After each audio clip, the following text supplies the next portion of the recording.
ठाकुर जी आज सवेरे सवेरे उठे, 3.5 वर्ष के हैं। कितने बड़े? 3.5 वर्ष के। ठाकुर जी उठे, पलना से जैसे ही उठे, जोड़ते अपनी आंख मीड़ी, सोई जगन्नाथ भगवान की तरह पूरा काजर फैल गो ठाकुर जी को। घुंघराले केश नेक बिखर रहे हैं, मोर पिछ अपने कंठ में धारण कर रखा है, अपने शीश पर धारण कर रखा है। सुबह उठते ही बालक को कोई नहीं चाहिए, अपनी मैया चाहिए। ठाकुर जी को सबने गोद दी कि हमारे पास आ जा। नहीं, मैया कहाँ है? मैया पास जाऊंगो, मैया पास जाऊंगो। यशोदा मैया दही बिलो रही है, और इतने में ठाकुर, कितनी सुंदर लीला है देखो। ठाकुर जी गए और ऐसे दही बिलोती भाई यशोदा मैया के दोनों भुजान के नीचे से भीतर आए और सामने आके मैया के आगे खड़े है गए। आंखन को काजर फैल गयो है, सो के उठे, आंख अभी खुले ही नहीं रही हैं, केश पूरे घुंघराले मुख पर आ रहे हैं ठाकुर जी के। और मैया से कह रहे, मैया जे बता, तो को दूध ज्यादा प्यारो है कि तेरो पूत प्यारो है, बता। मैया बोली, लाला तू भी सवेरे सवेरे उठ के कैसी बात न करो करे, चल हट जा, मुझको दही बिलोन दे। ना है मैया, पहले बता तू को दूध प्यारो कि पूत? मैया बोली, मोए तो मेरो पूत प्यारो है, दूध का ही को प्यारो होगो। अच्छा मैया, तो फिर एक काम कर, मैं तो बहुत प्यारा लगू ना? बोले हाँ। अपनी गोद में लिटाए के मुंह को अपना दूध पिवाए दे। मैया मुंह को बहुत जोर की भूख लगी है, मुंह को दूध पिवाए दे। यशोदा मैया तुरंत ठाकुर जी को अपनी गोद में लिया, और मैया को ठाकुर जी दूध पी रहे हैं और मैया दही भी बिलोती जा रही है। कैसी सुंदर छवि है। यहां ठाकुर जी जैसे मैया का दूध पीने लगे, सामने चूल्हे पर, अंगीठी पर गैया का दूध उबट रहा था। वहां दूर अंगीठी पर रखे भय दूध ने मन में विचार कियो कि अब ठाकुर जी मेरा सेवन नहीं करेंगे, यशोदा मैया का दुग्धपान करके अपनी क्षुधा निवृत्त करेंगे, और मेरा भोग नहीं लगाएंगे ठाकुर जी। तो उसने विचार किया कि आज जब ठाकुर जी ही मेरा भोग नहीं लगाएंगे तो मैं जीवित रह के क्या करूं। तो यशोदा मैया यहां दही बिलो रही, और मैया ने जैसे ही देखी कि दूर दूध उफन करके बाहर आ रहे हो, सो मैया ने विचार किया, अरे ये तो सबरो दूध जर जाएगा। तुरंत मैया ने गोद में बैठे ठाकुर जी को नीचे पटका, दूध संभालने चली गई। ठाकुर जी खड़े है गए। अब ही मैंने पूछी तो को दूध प्यारो कि पूत? तो बोली पूत प्यारो, और बाद दूध के पास भाज गई मैया। ठाकुर जी बोले, मैया ठीक है, आज या दूध को ही देखूंगा मैं, हैं ये ज्यादा प्यारो तो मुंह छोड़ के भाज जाए। सो ठाकुर जी ने एक बड़ो सा डंडा उठायो, और जो मैया दही बिलो रही थी उस मटकी में ही मारा, मटकी फोड़ दी। और इतना ही नहीं, इतने क्रोध में भर गए ठाकुर जी, गौरस भंडार में गए, जितनी मटकियां थी मैया यशोदा की सब फोड़ दें। यशोदा मैया ने दूध संभाला, और संभाल करके पीछे मुड़ करके देखा तो माँ दही की हंडी फूटी पड़ी है, और सबरे मटका फूट रहे हैं, और लाला उछल उछल करके सबरे मटकान को फोड़ते जा रहा है।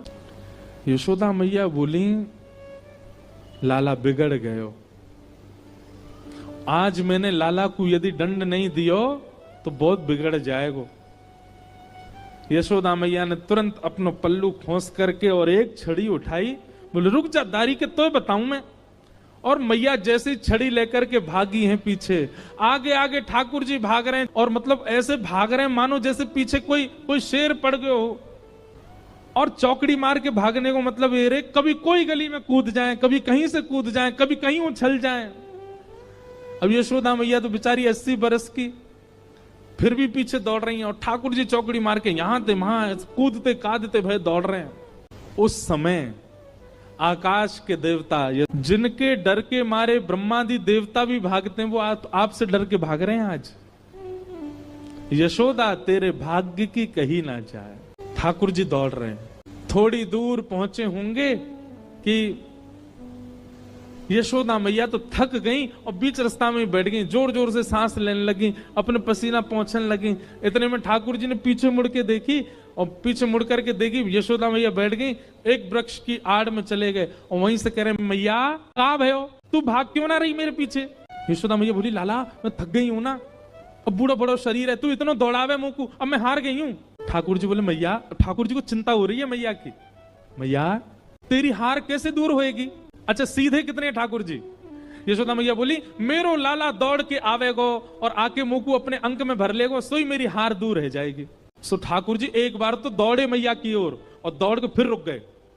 मैया बोली कहां भाई लाला आजा। बोले ना मैया मैं ना आऊंगा। बोले क्यों? वो तेरे हाथ में जो छड़ी है ना, तू या तो मुझको बहुत डर लगे, पहले या को दूर फेंक तब आऊंगा। और कहा पता तेने या तो 2-4 बार मार दियो तो मेरे लग जाएगी मैया, पहले या को फेंक। मैया बोली सांची बता, या को फेंक दूंगी तो आ जाएगा? बोले हाँ। मैया ने जैसी छड़ी फेंकी, ठाकुर जी दौड़ करके गए, बिल्कुल विचार नहीं किया कि मैया मुझे पकड़ लेगी। दौड़ करके गए और मैया के अंग से लग गए और जाके मैया के प्रश्वेत संभालने लगे। मैया तू तू तू ठीक है, जा तू हारे मत। यशोदा मैया को पहले तो बहुत सुख मिला, ठाकुर जी अंक में आ गए, पर थोड़ी देर बाद यशोदा मैया ने चेहरे का रंग बदला, कहने का ढंग बदला, तुरंत लाला पकड़ लिए जोर से। अब आयो हाथ में, चल तो बताऊं मैं अभी। ठाकुर जी बोले मैया तू तो यूं कह रही कि मैं तो ना पकड़ूंगी।